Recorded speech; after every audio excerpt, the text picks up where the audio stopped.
Olá pessoal, eu sou o Linderson, sou um discípulo de Cristo, marido, pai e pastor. Necessariamente nessa ordem. Pessoal, sim, a esquerda voltou ao poder no Brasil. E esses têm sido dias agitados, esses têm sido dias de incertezas para muitos de nós. E a grande questão é que em dias assim nós temos uma oportunidade incrível, e essa oportunidade é de nos voltarmos para Deus, ouvirmos a sua voz e recebermos a direção, a instrução sobre como a gente deve agir diante dos desafios que estão diante de nós. E aí, gente, é por causa disso que eu quero conversar um pouquinho com vocês nesse vídeo aqui sobre como fica a família agora que a esquerda voltou ao poder. E eu sei, gente, que responder essa pergunta não é fácil.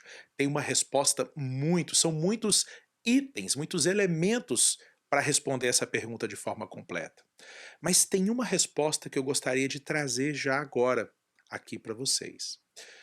Eu estou convencido, gente, que nesse tempo em que a esquerda está voltando ao poder, a forma como nós vivemos família é muito mais determinante do que qualquer programa político que esteja direcionando os rumos do país.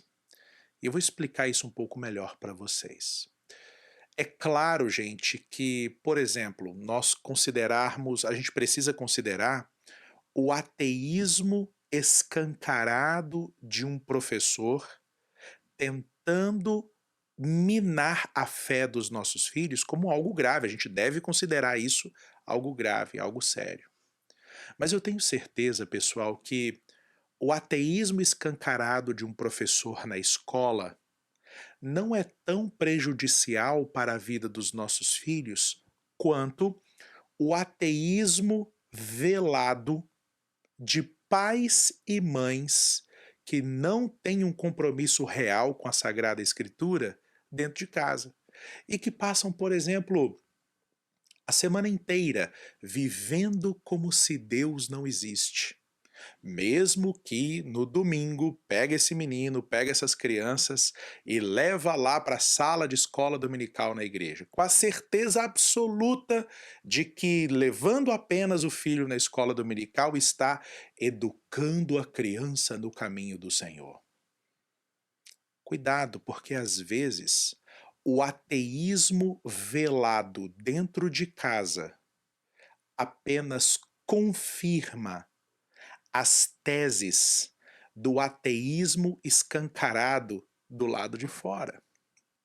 Então, meus irmãos, a realidade, não é mais uma possibilidade, a realidade de que teremos um governo de esquerda no Brasil a partir de 1º de janeiro de 2023 nos coloca diante de uma tremenda responsabilidade, que é a de checar o nosso estilo de vida.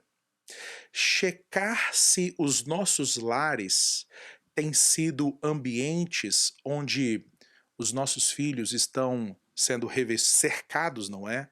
Por barreiras morais.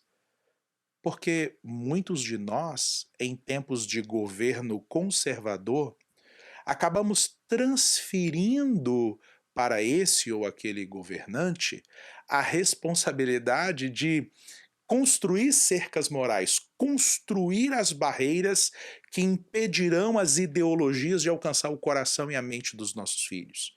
Mas veja bem, essa não é uma responsabilidade estatal. Essa não é uma responsabilidade de um governo. A responsabilidade de construir ao redor dos nossos filhos, das nossas famílias, cercas morais sólidas que impedirão o avanço das ideologias seculares, essa responsabilidade é nossa.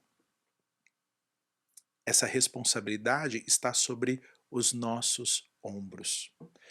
E eu tenho certeza que nesse tempo de, quer queira quer não, de transição na vida do país, nesse tempo de barulho em muitas ocasiões, não é?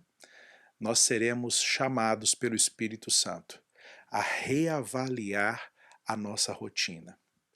Nós não conseguiremos frear o assédio de um governo relativista, de um governo que depõe contra o valor máximo que a vida possui, de um governo que atenta muitas vezes contra as nossas liberdades ou contra a nossa rede, a nossa cadeia de valores. Nós não conseguiremos resistir às pressões desse tipo de ideologia se os nossos lares continuarem tendo uma fachada cristã e um recheio, um interior pagão.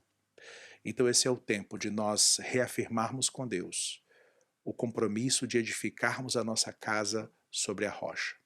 Porque como diz a palavra de Deus, essa casa edificada sobre a rocha pode e talvez até vá realmente sofrer as pressões das tempestades, mas ela vai prevalecer. O que faz uma casa prevalecer contra as tempestades não é a sua fachada, é o seu fundamento. O que fará as nossas famílias prevalecerem em tempos de governo de esquerda não são os nossos protestos vazios, não são os nossos ataques histéricos nas redes sociais. São os nossos compromissos de viver a Bíblia em família todos os dias até que Deus venha nos buscar. Que Deus te abençoe, que Deus guarde você e a sua casa, e até o próximo vídeo.